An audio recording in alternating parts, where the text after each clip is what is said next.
বাংলাদেশের এখন যে পরিস্থিতি খুবই করুণ এবং ভয়াবহ। বাংলাদেশের এখন যে পরিস্থিতি খুবই করুণ এবং ভয়াবহ। গত 5ই আগস্টের পর থেকে অদ্যাবধি পর্যন্ত আওয়ামী লীগের নেতা কর্মী সমর্থক প্রায় 5 লক্ষের উপরে নেতা কর্মীকে তারা কারাগারে বন্দী করে রাখা হয়েছে। কোটি কোটি মানুষ বাড়ি ছাড়া, ঘর ছাড়া। প্রতিদিন গণহারে দর্শন হচ্ছে, নির্যাতন হচ্ছে, বাড়িঘর ভাঙচুর, লুণ্ঠন, চুরি, ডাকাতি, হত্যা, দর্শন, এটা প্রতিদিন হচ্ছে। এক কথায় বলতে গেলে প্রতিদিন বাংলাদেশে একটা গণহত্যা হচ্ছে।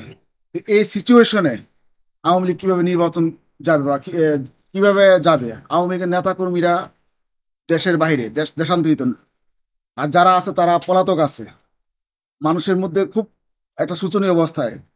আওয়ামী লীগের নেতা কর্মীর সন্তানেরা লেখাপড়া করতে পারতেছে না, স্কুলে যেতে পারতেছে না, স্কুলে গেলে তাকে মব ভাইলেন্স করতেছে, আক্রমণ করতেছে।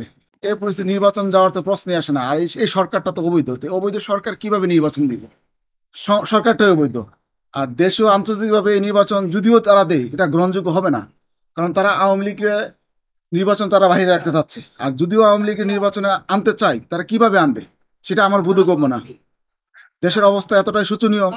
নির্বাচন কারা করবে? প্রত্যেকটা গ্রাম থেকে উপজেলা, জেলা পর্যায়ে, সেন্ট্রাল পর্যন্ত আওয়ামী লীগের সমর্থক পর্যন্ত বাড়িঘরে থাকতে পারতেছে না।